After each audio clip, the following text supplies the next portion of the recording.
Well, hello everyone. It is Kristi. It is Sunday. Good Sunday morning.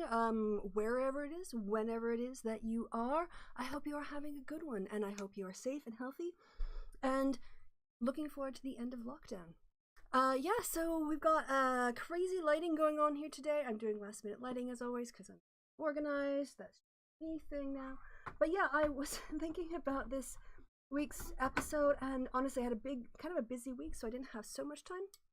I put a poll in the chat, and that poll has got some options of things that we can talk about.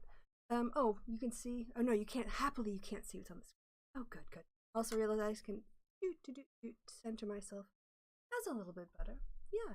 So, oh my goodness, look at all this lighting. I gotta back that up a little bit because I look like it's the middle of the night here or something. So let me just tone that down. That's probably better. Right? All right. Yeah. So I'm mentally heading on vacation already. I think that's probably the problem is I'm thinking, oh, it's the last week before Easter, and then we can go on holiday. Yeah. So I kind of had nothing. Michael Rowlands. Yeah. Yeah. Okay. Cool. Let me send you. Let me think. Let's. Okay. So. Oh yeah. This is very exciting. I guess I'll just move this, and I'll show you guys what I was seeing on my screen. Yeah, this one. Yes, Michael Rowlands is in the chat! Row your boat, Rowlands. Rowlands, not Rowlands. It's not like Ed Rowlands, it's like rolling down the river, Michael Rowlands. And, yeah, I guess we could set up, I don't know if you've got Zoom, but I can set up a Zoom. I'd love to have you on, Michael, just because, one, I don't have anything planned for today. And two, I haven't spoken with you in ages. So for those of you who don't know who Michael Rowlands, he is one of in terms of pushing back on Bering, Sargon, all of the cruds back in the day. He was on the forefront of that and actually went to Mythicist Milwaukee and really ticked them off, which I find hilarious. And so I'm going to set up an opportunity for you to jump on this thing. And I think I'll also do a little bit of security here. Not start video on the camera. Yeah, that's fine. It's weird how desktop only allow you to have one feed for your camera. So you can't send the same images to multiple things. All right, participants invite. That's the one I want. Yes, copy invite link. I'm doing this all, I'm narrating this because you can't see what I'm doing for the purposes of security. And that's how that's gonna go. All right. And because it's happening live, it's very chaotic. So, all right. The screen is always very weird. I'm not paying attention to the chat at all, by the way. I'm ignoring all y'all completely. So let me pop on here and find Mr. Rowlands. It's been ages since we've spoken. I'd like to know what he or they, I don't know where they are right now, where they are, yeah, what's going on in their lives. So, are you not on Facebook anymore, mate? You do have Zoom, okay. Let me just go by your last name then. Oh, I remember. Yes, okay. I've got ya. I've got ya. It's coming up here, quick. You know that thing that your screen does when it freezes up and it won't show you the bottom of the screen because you've got a screen on and it needs to be acknowledged before it can go away and show you the bottom of the screen that you actually need. Okay, no, you stupid. I feel like one of the bunnies now.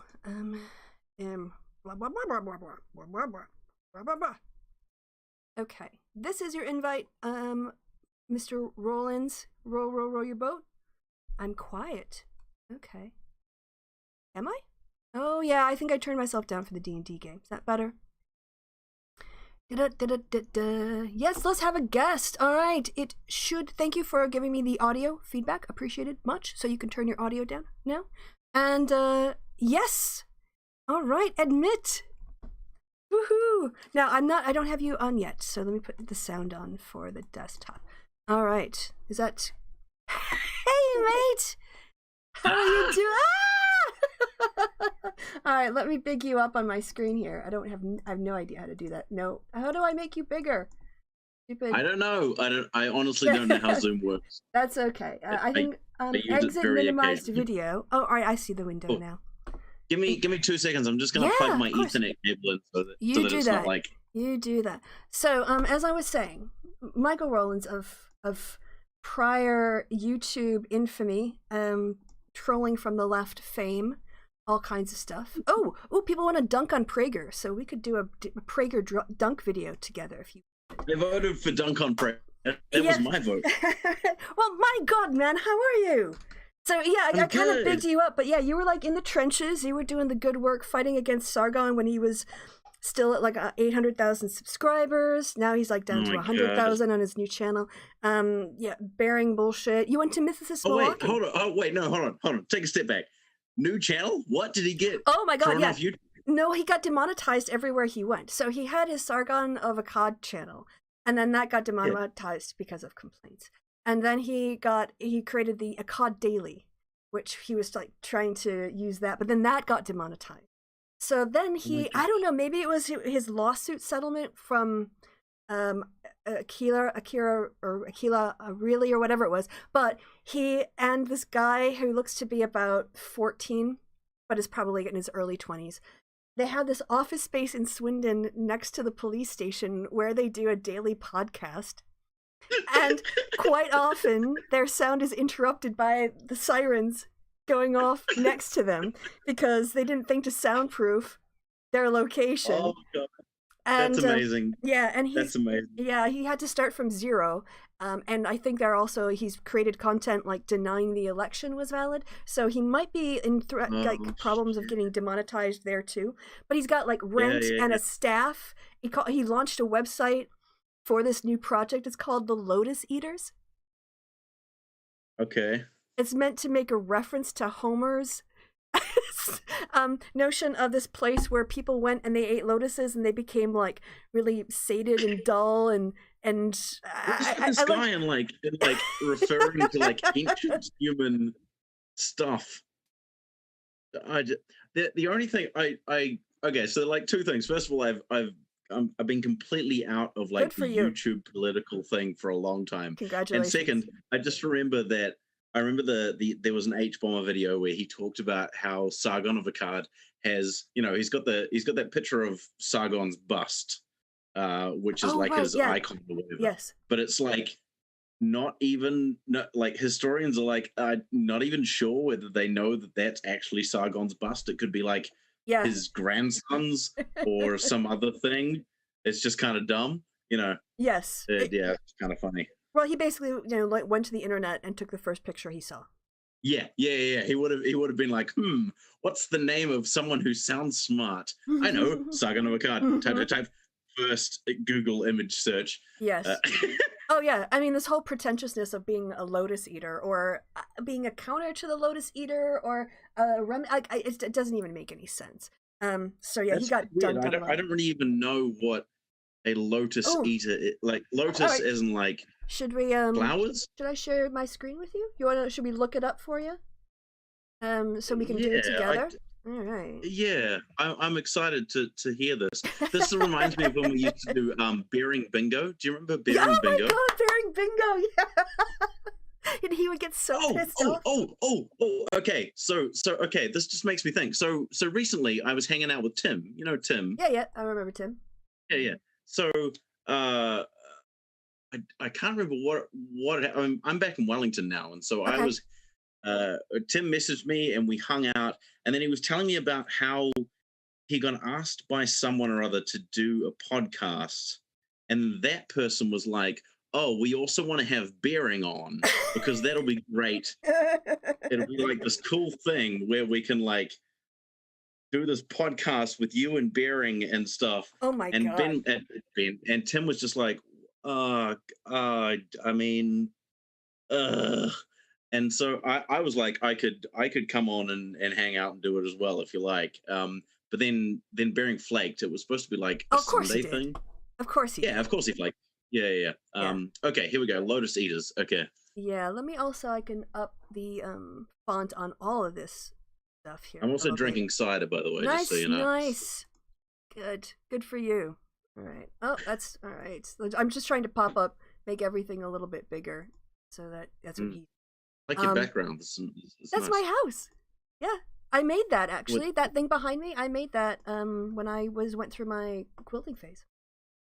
Very exciting. Oh, my mum's just been at it because there was a quilting what do you call it?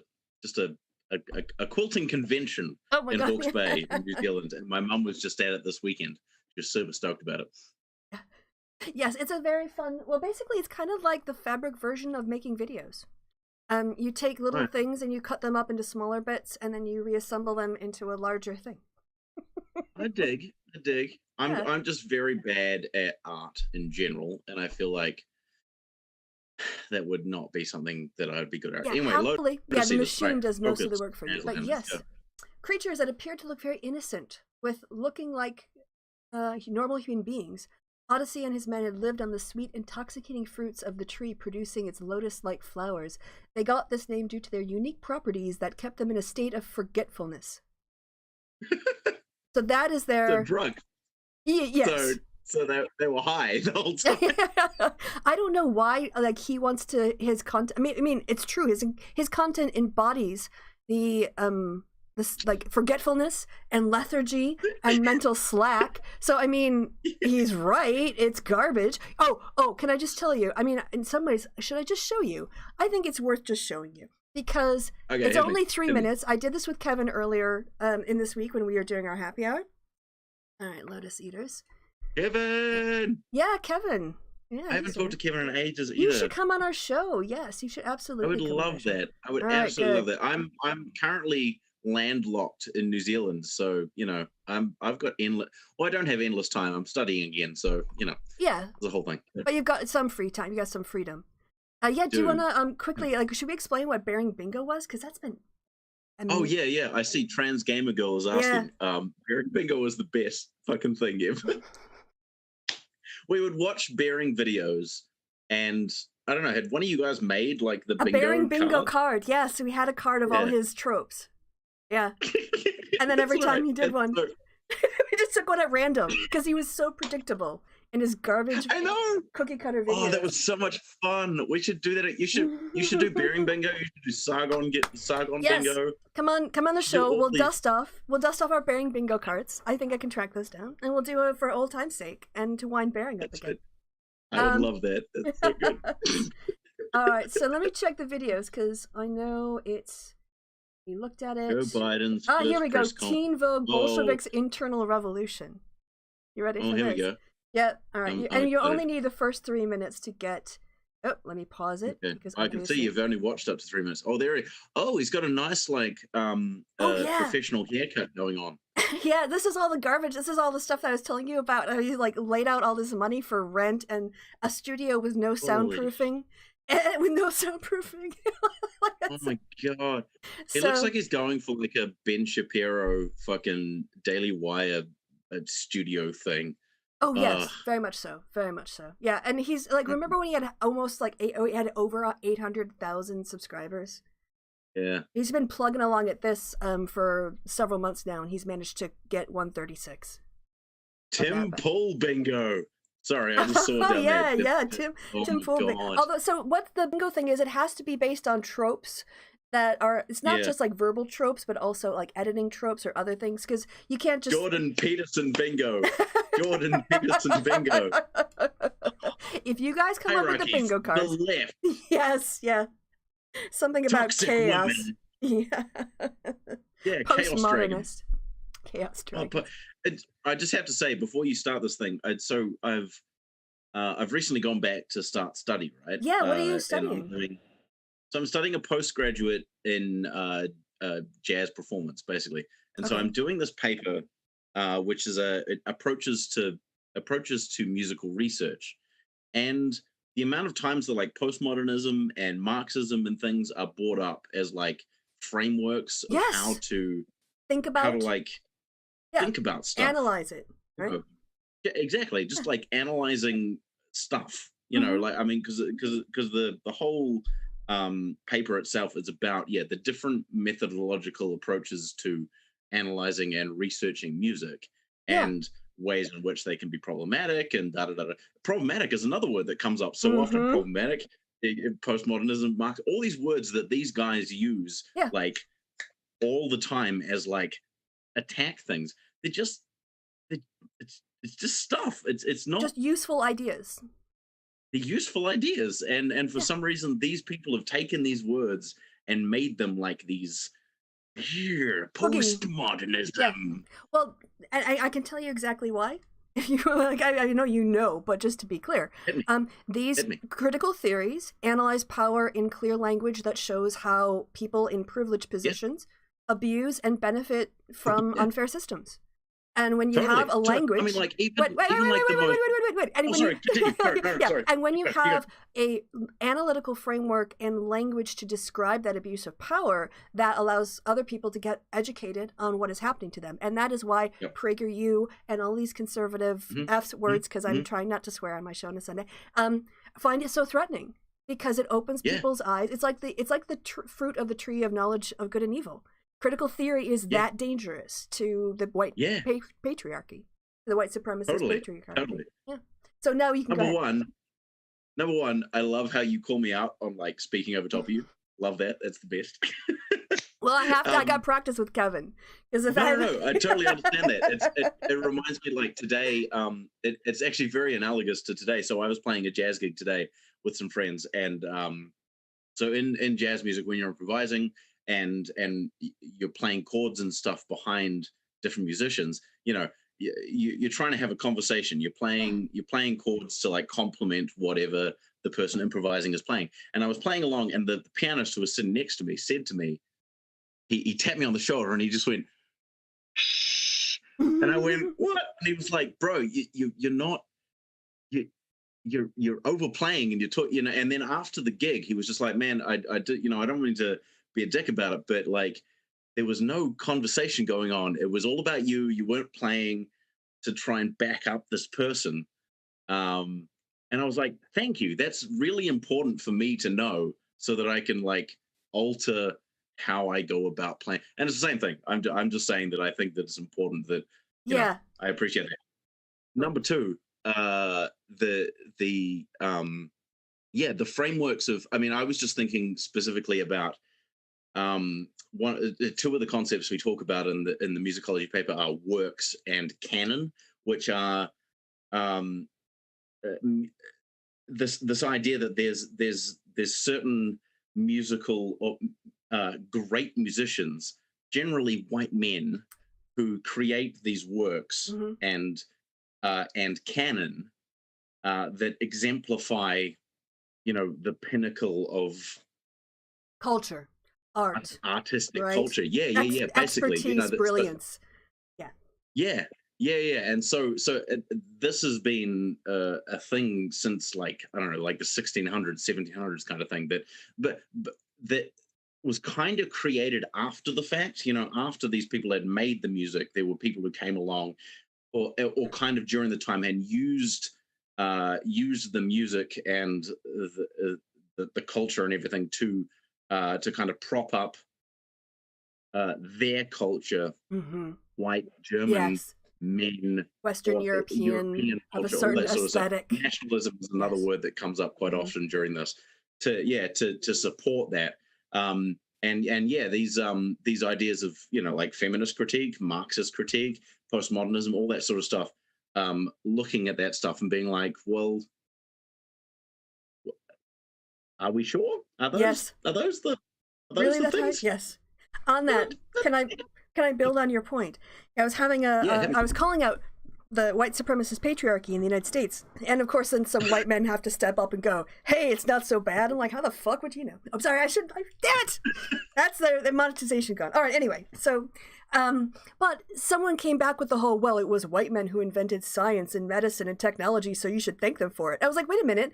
White men denied anybody else access to education, independent income, or even opportunity contribute on that level. So you don't get to like exclude everybody in the world from participating in these contributions and then claim we should thank you for everything you've done. I mean, who knows what ideas could have came about if you weren't in if sexism wasn't an issue or racism wasn't an issue. So no, you don't get to predetermine the pot based on race and sex and then claim that everyone else owes you as a white man because you are the pinnacle of culture. Well, like, first of all, ignoring the fact that we make race up. Like, yes. We just white people make race up to help us preserve our power, right? So yeah, there's a really good video by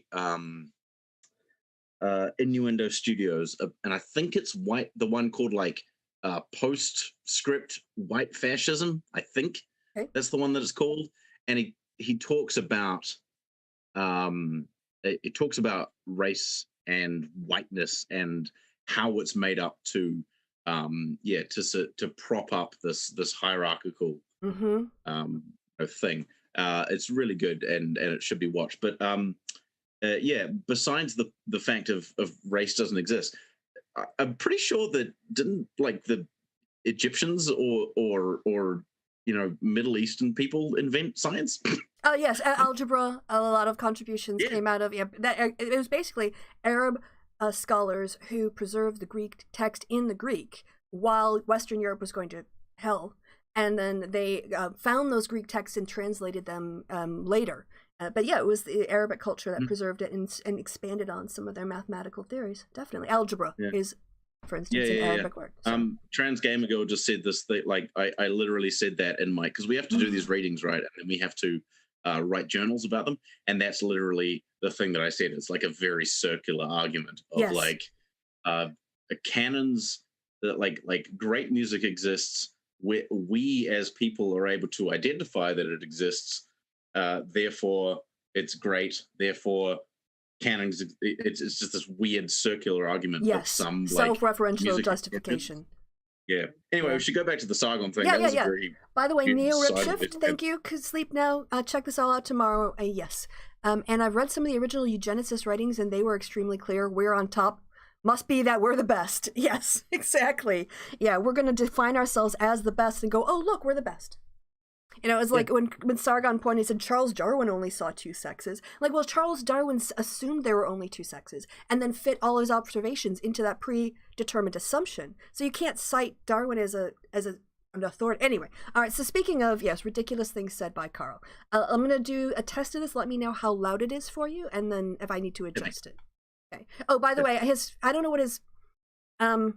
what his little buddy is called here, but we call him Joey because Kevin couldn't call him a virgin on Twitch. So we just called him like a little baby Joey in the pocket of Sargon's, like his little mamaroo. That's funny. I like that a lot. I like that so much, Joey. So good. Carl and Joey. All right, here we go. Carl and Joey. So Teen Vogue has become a communist publication. Good volume. Good volume? Okay, so you like that opening remark. Teen Vogue is a communist. What's Teen Vogue? Teen Vogue is a magazine for teenage girls.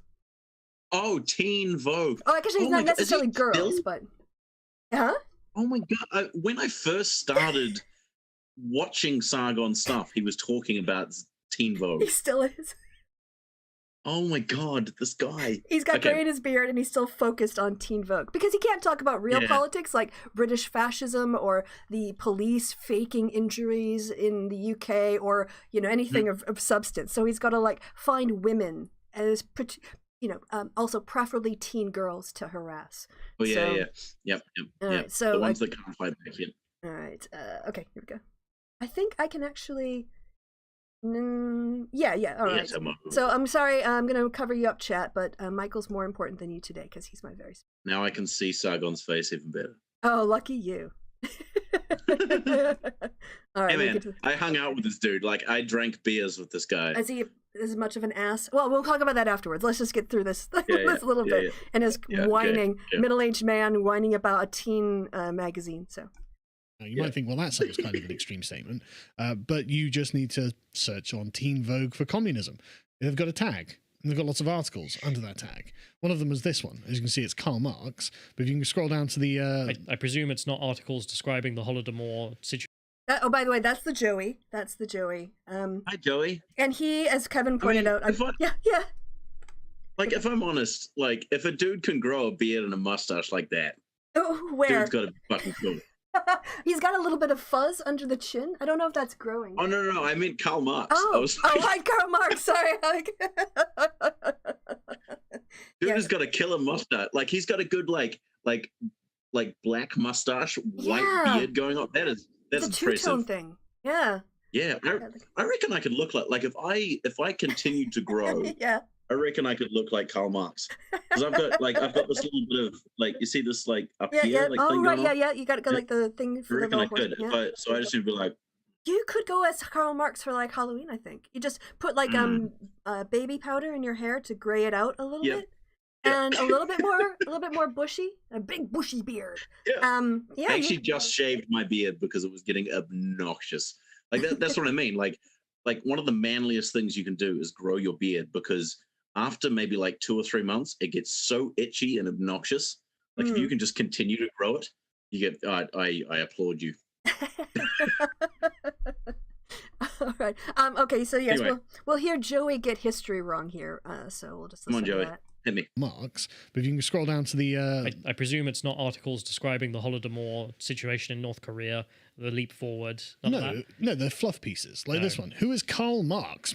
Now, by the way, I'm just going to point out this article is from 2018. Carl's digging out in 2021.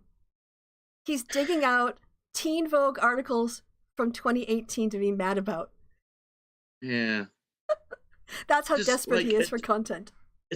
It's so hard for me to get in the mindset of like a pro-capitalist person.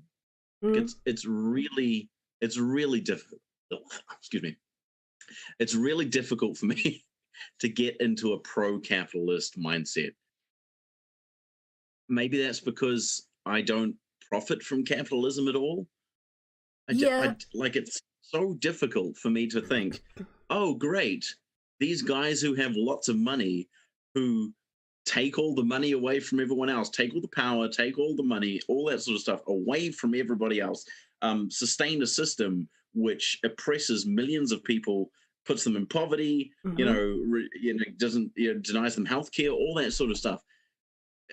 Those guys are great. I don't understand that mindset. It's such a weird thing. Well, yes, it's basically, there's a lot of sort of entitlement in that assumption. Like, I won't have any problems getting ahead. I won't have a problem getting a job. Yeah. I want to be able to start my own business and then boss people around and not pay them anything. So it really is a sort of Ayn Randian's egocentrism first about, and it comes from assuming that if you work hard, you'll be able to make lots of money, which is the white man's sort of like justification for his sense of what he's owed. And anything he doesn't get... It's the main lie of capitalism, right? Yes. And this whole thing of like, affirmative action, that someone of color is going to take away your job. Like, you weren't entitled to that job. You were competing for that job. Right? But there's that sense of, oh, you're going to take away my university place. You're going to take away my job. Like, you aren't owed those things. And the fact that... That was another thing that I remember Carl talking about a lot in the original... Because, when I first started criticizing Carl, it was in his...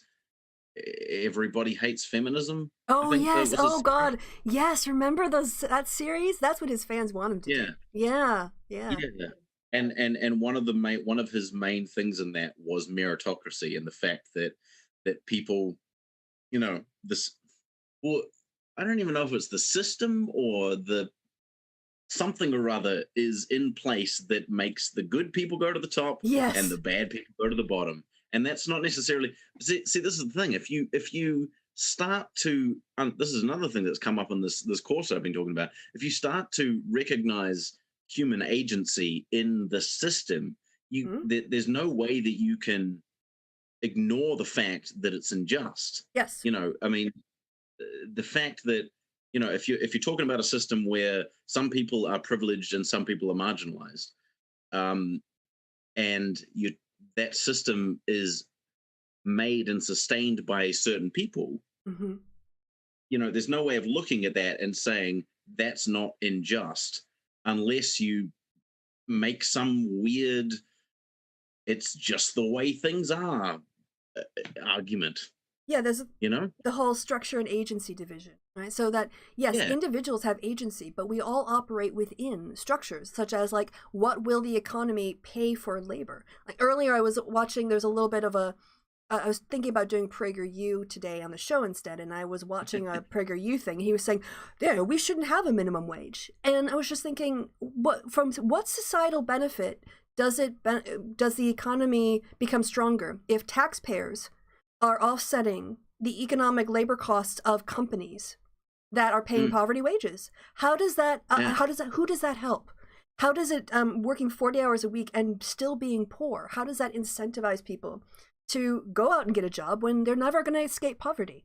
So it's just this, again, the assumption is always, I'm going to be the one paying you. I'm not going to be the one in a zero minimum wage environment, trying to find a job for 25 cents an hour. It's always this. But anyway, yes, we really have to have you in a happy hour. Also, that's the whole like tip culture thing as well, right? I mean, like that feeds into the same thing where, it's not the people who employ the people whose job it is to give them enough money. It's the other people who are coming to, it's their job to give them money. I mean, we don't have that here in New Zealand, obviously, but I mean that, it's still a problem here. I mean, we have a capitalist problem as well.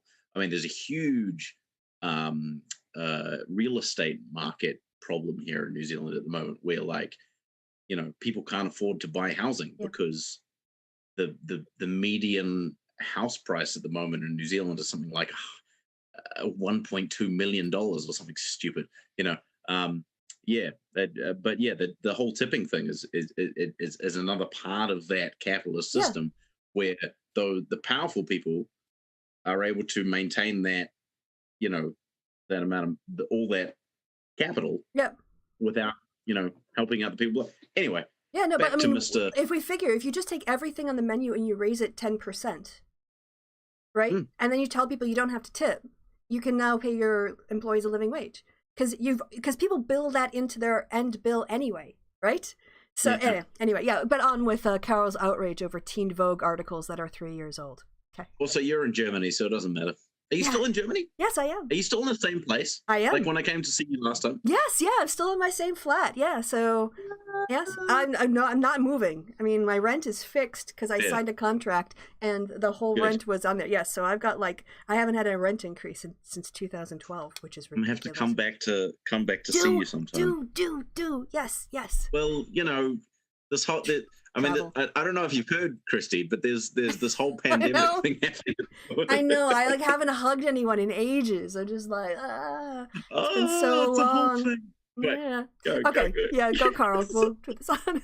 Go, Carl. Go. The anti-capitalist scholar. An austere scholar. Yeah, an austere communist scholar.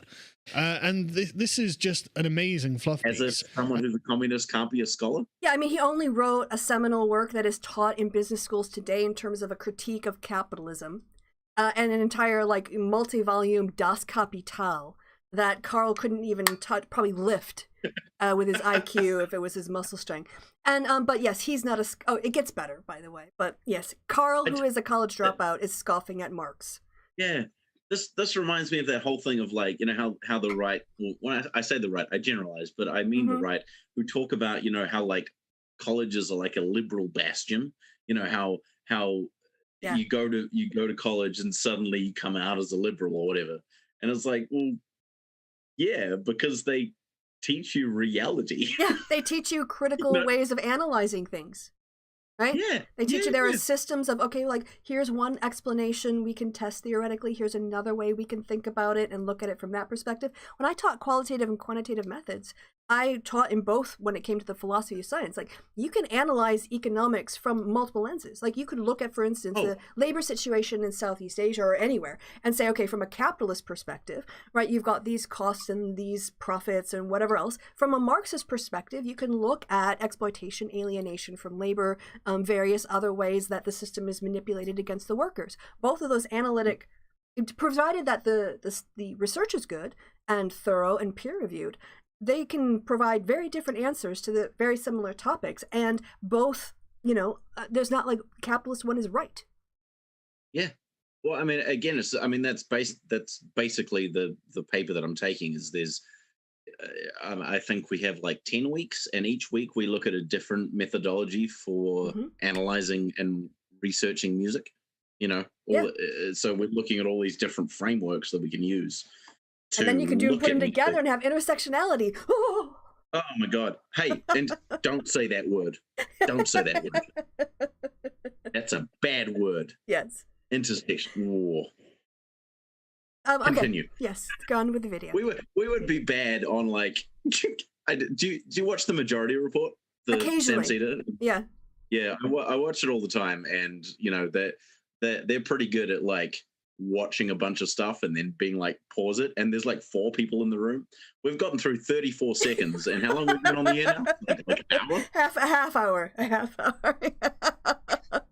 You only need 1 5-minute video in between. Like, again, if you come on Happy Hour, you, me, and Kev, we won't need the first half of it or the last half of it. Kristi, it makes my heart happy to talk to you again. I know. This is why when I saw you in the chat, I was like, I have to have him on because it has been way too long. I've missed you as well, right? Yeah. It's can really nice. Can I just really quickly? I don't want to be like a super weird douche, but like tell you about my identity real quick. Oh yeah, sure. Well, what I'll do is I'll pause, Carl. I'll put you on the other side of the screen so that you're a bit bigger, and you can listen. I just wanted to make clear. I don't want to be like, stop misgendering me or whatever. But, right. Yeah, because I said when I came in, I wasn't sure if you were he or they. Because Yeah. No, I saw that. I did hear that, and I wasn't sure. And I made a post a while ago, and I hadn't made it clear to a lot of people. But in the last kind of 6 months or so, I've made it clear in my mind that I am a they them, and my name is Aslan. That's okay. Because I was not going to name drop that on the Facebook group. I actually stopped myself because I knew it was kind of like your code name. I mean, no. Yeah. I mean, I just haven't changed it on YouTube because I don't know. It's just not really been a thing. But it's definitely like it's been something that, like I say, in the last 6 months has been something that I've brought into my personal life. Like my, a lot of my friends and family and stuff now refer to me as Aslan. It's pretty much just a thing now. All right, cool. Well, thank you for the update. I'm very excited for you and happy. It's okay. Yeah. That's okay. Just thought I'd let you know. No, I am glad you did. And let the chat know too, so that they'll at least get the word out more and more. Yeah, I'm excited for you. Congrats. And Thanks.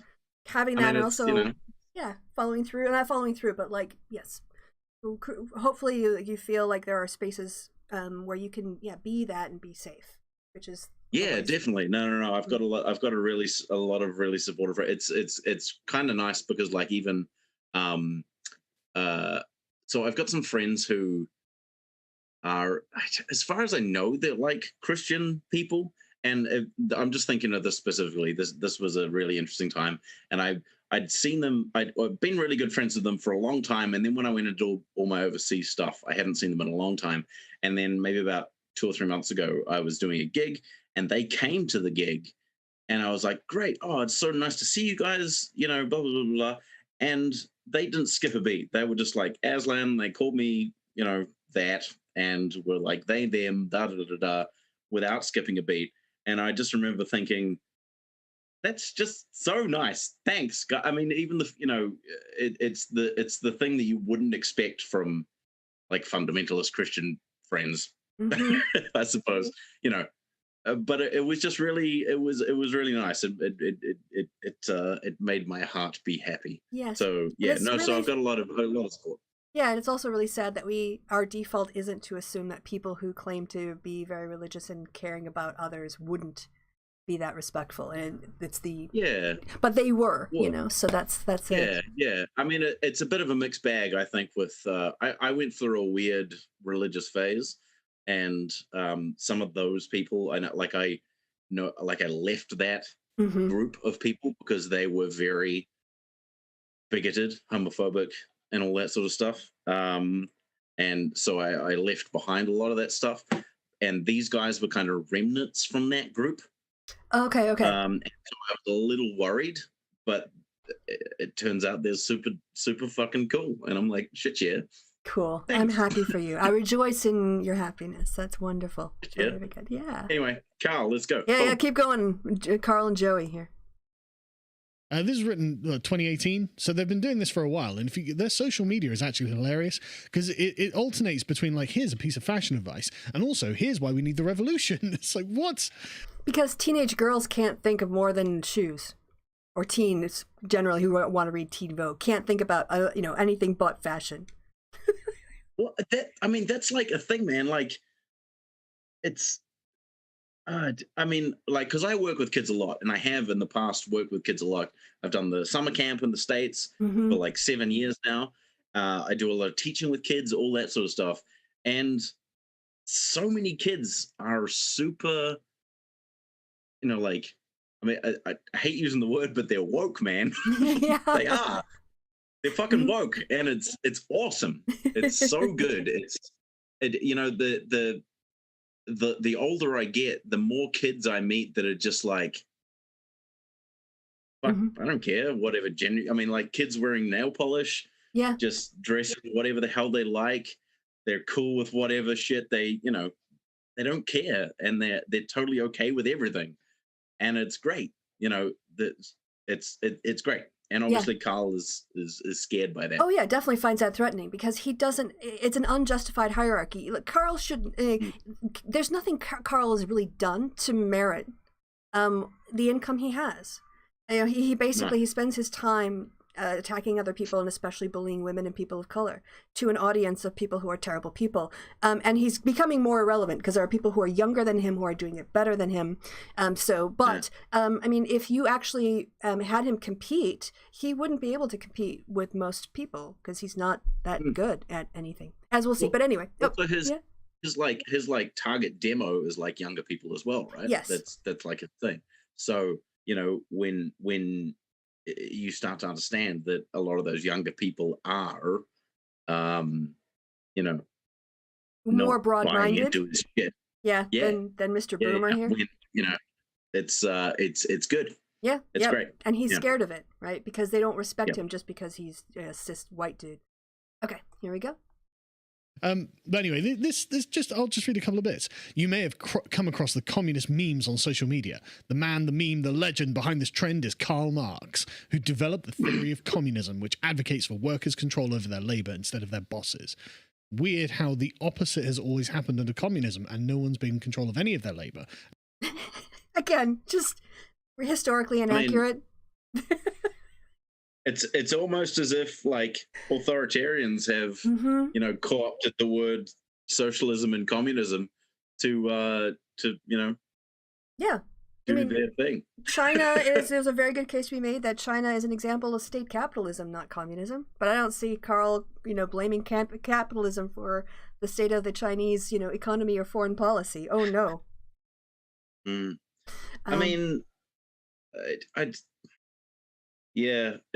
It's odd.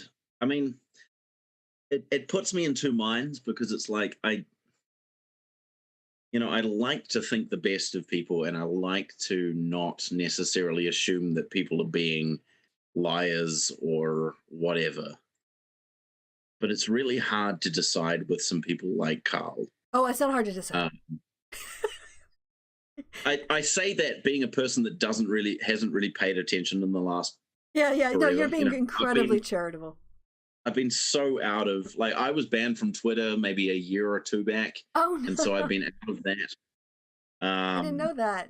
That's where you disappeared. Yeah, I was banned on Twitter. I was in New York City and I was tweeting at, I think his name's like Pumpkin Face or Pumpkin Man or something or other. He makes comics. Okay. Kind of like Stone Toss. Do you know Stone Toss? Oh no, that one I heard a little bit about. Yes.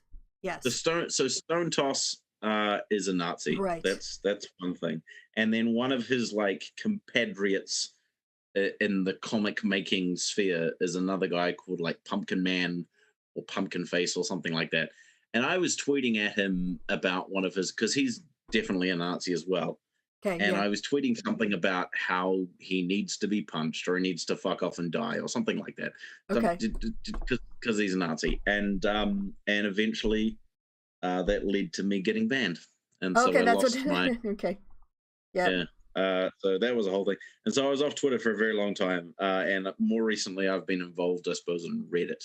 and Okay. a lot of the like left wing Mm-hmm. Reddit things, which have been kind of fun. But yeah, I haven't paid a lot of attention to. I was like Carl, or Yeah, any of he's that not in stuff. that sphere, right? Yeah, because he's like on the YouTube No, podcast kind of yeah. area. He's not really, unless there's a Reddit about him, but he's not really in doing the Reddit thing. Are you drinking wine? Yeah. That's so nice.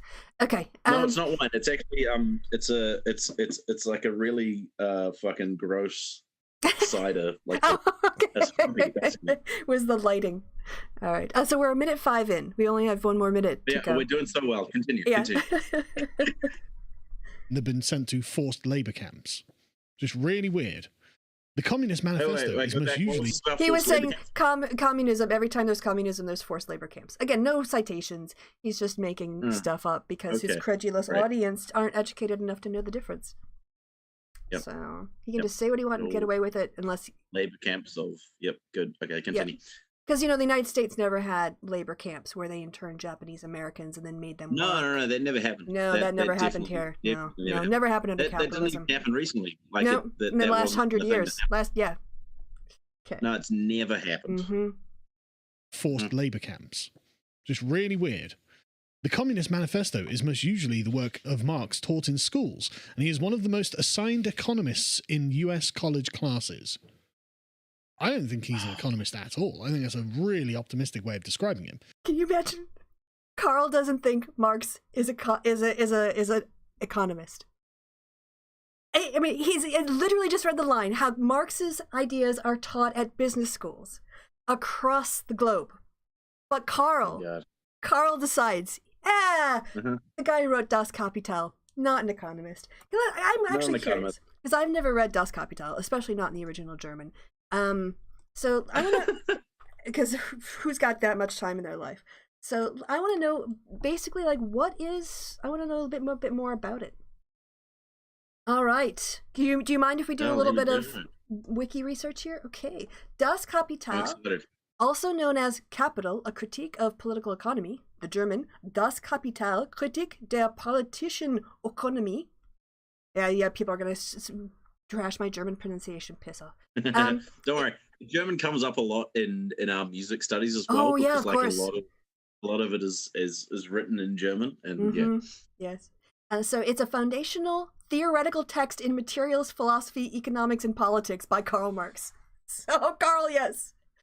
Sorry, like wrong Carl, not Carl with a K, Carl with a C. See you wrong next- Carl. Yes. Carl. Marx aimed to reveal the economic patterns underpinning the capitalist mode of production, in contrast to classical political economists such as Smith, Jean-Baptiste Say, David Ricardo, and John Stuart Mill. While Marx did not live to publish the planned second and third parts, they were both completed from his notes and published after his death by his colleague Engels. Das Kapital is the most cited book in the social sciences published before 1950. Social sciences includes economics. I know economics kind of like wants to be a natural science, and they like really crush hard on like everything natural science, but there's still social science. So yeah, it's a huge theoretical analytical track that was foundational, was the most cited book until the 1950s on economists or on economy. Well, I mean, the title of it is Capital. That's economics, y'all. And that was really, honestly, that's as far as we needed to go. Carl declaring, the guy who admitted he went to school for like computers and dropped out after one semester or 1 year, is declared with his white man's to make a computer willy game. stick. Did you know that he tried to make a computer game? Yes, and failed utterly. Yeah. Yeah. Everything Carl It touches sucks, does. man, because like it's I hate it because like I say, I've there's so much. I was watching Sam Cedar again, and they were talking about these people on the right, these right-wing propagandists. I can't remember which ones in particular they were talking about, but there are a certain subset of right-wing propagandists who don't believe anything they say, that are just normal people, and they're just in it for the money, and they're just doing their thing, and I get that that's a deplorable thing, and it's hard to tell for me what category some of these people fit into. I'm not necessarily saying Carl, and it's when I met the guy and when I've talked to him a couple of times, he made me take this like weird political test to try and like figure out where I was. Oh my god, is this the online one? Because that one is crap. One of them, I don't know what it was. Yeah. It was a weird online political test. So I should come up with a new political compass test because that one is very crap. We went through it on my show here, and it's not. Oh yeah. It's not ideal. It's not very reliable. But I don't have the time to develop a website. I don't know what one it was, but I was pretty drunk at the time when I was. And how serious were your answers? Well, I was trying to be as serious. So the first time I met Carl, I was kind of high because I was hanging out with the quartering, which again is problematic, I know. So was this at Mythicist Milwaukee too? Yeah, so 2 times. It was the first time. The first time I was at the Mythicist Milwaukee. I don't know why, but I kind of gravitated towards the quartering guy. Him and I. His name's Jeremy, I think. Yeah, Jeremy. So we hung out a bunch, and I kind of seem to think that Jeremy is in that kind of he's just in it for the money thing, because it's really he didn't. It's hard to say, but like we got high together and just kind of hung out, and it was fine. And that was about the time I kind of met Carl, sort of at that one. Because you went on stage there sort of like with a wrap as opposed to trousers around, right? And you went on stage. Oh, I had my skirt. Yeah. I was skirting it up at that point. Yeah, and you said something about the you hated white people, and the crowd took you seriously. Yeah. I made a joke about how white people suck or something. Yeah. I remember just like it was one of those things where like someone said something and I kind of leaned into it just to kind of be a dick provocative. About it. Yeah. Something about the poor white people, white genocide, something like that. Yeah. That one was interesting, and I could because that one I talked to Carl. I met Blair White. I met roaming millennial, and like Blair White and roaming millennials' husbands. Okay. Or whatever. They were both like the producers of those people, and they were nice. Like I actually really got along with Blair White's producer / husband and roaming millennials' husband / producer. Like I got along with them really well. It was this kind of weird thing. Again, it's so, yeah. And so the second time that time, Kristi, I'm trying to think whether Chris was at both. I think Chris was at both of them. Kristi Ossity. Yeah. I remember when she went on stage. She had her big sunglasses and stuff. I don't know if she went to 2 or 1. So I don't know because you went to. Sure she was at. Yeah, I'm pretty sure she was at both of them with us. Yeah, I'm pretty sure she was at both of them. I just remember from the second time. Well, first of all, there was that guy, the guy who like de-radicalizes KKK members. He was one of the speakers at that, and he was a really cool guy to talk to. I sat down and have a chat with him, and I also met John Lennon's son, Sean Lennon. So that was kind of cool. Why did you meet Sean Lennon? Was in Milwaukee, or was he at what? Okay, he was at Mythicist Milwaukee, yeah, and he was there with his girlfriend. Why? I'm disgusted now. I mean, they've got like Jack Posobiec and out, white supremacists. I talked to Jack Posobiec. I talked to him a whole bunch. Like him and I talked a whole bunch. It was really weird. And then I got interviewed by the Blaze. That was really weird too. I don't think they're nearly that relevant anymore, Mythicist Milwaukee. Like they're trying to do conferences in Kenosha in order to, ride the whole Kenosha violence, right wing backlash crap. It's a real shame because like all the guys that organize it, I really like them.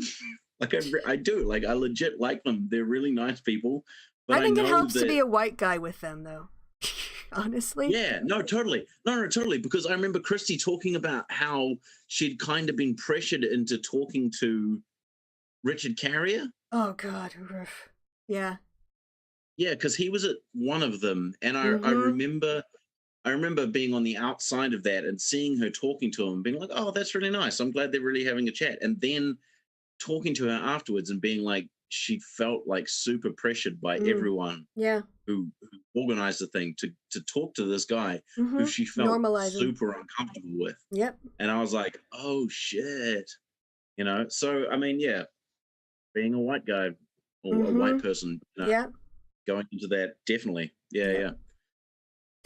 Weird. All right, so my show is only an hour long now. So, but after this, like after I sign off, can we, like make discussion or not make discussions? I'm sorry, that's my German. Könnten wir diskutieren? Yeah, can we have a conversation about when you might be able to come on the happy hour? Because this has been great. It's gone too quickly, and I know Kevin would definitely like to talk to you and update you on stuff on our side too. So. Yeah, excellent. Okay, great. So next week, y'all, so I'll just talk to the chat. Now, by the way, sorry, I just completely ignored all y'all this time. But yes, time zone change. So we're back on, if this time zone, if your start time changed, we're back to this now until next autumn. And then I think I'm going to take next Sunday off because I want to do some stuff on Dungeons and Dragons, and I don't really feel like this is a channel to do it, so I'm going to do it over on my D&D channel. There's just a couple things I want to make some videos about over there. D&D channel? I do. I run a D&D channel. Because I play D&D. Oh my god, yes, we're going to talk about that too. Now, on my channel, Kristi is running a game, there's someone called R&D is running a game, and I'm running a game on my channel. This is the best night of my life. I've been talking to my group about whether or not they're free. I'll look to put together a one shot. And I'll be in touch with you. So yes, please. Yes, absolutely. Okay, so thank you so much, Mike. Sorry, Aslan. I have to practice. Thank you so much, Aslan. Again, also because in my head that was a super secret name. So, because you didn't want people to know on Facebook, remember? So you didn't want people to find your account. And so I had to I'm just way past that. It's okay. Now. I don't care. It was like 5 years ago now. Aslan, it's been so good to talk to you, and we will talk more. People in the chat, thank you so much for showing up and letting me ignore you and talk to a good friend of mine for a while instead. This has been great. So, yes, next Sunday, if you want to get nerdy, I will put up like a reminder of when the next one is on this channel, but I'll also point you to my Sunday thing. I'm going to talk about, I think, Acquisitions Incorporated as a manual because it's really, really helpful. Okay, goodbye from me. Goodbye from Aslan. You want to say goodbye, Aslan? Goodbye, friends. It's been lovely. I don't recognize any names, but I assume that some of the screen names have changed a bit. But yes, you'll have to reintroduce to the new audience. Yeah, because Kevin being on Twitch now, he's up to 13,000, 17,000 subscribers now on his channel. So who's that? Kevin. Oh my lord, Kevin. Yeah, he's streaming full time now. There's so much. Yeah, he's an influencer. All right, guys. Yes, until next Sunday. I hope you are well and happy wherever it is, whenever it is you are. I have been Kristi. Y'all have been absolutely awesome. And until 2 weeks from now, goodbye. Say goodbye, Aslan. Bye. Okay, we're off air.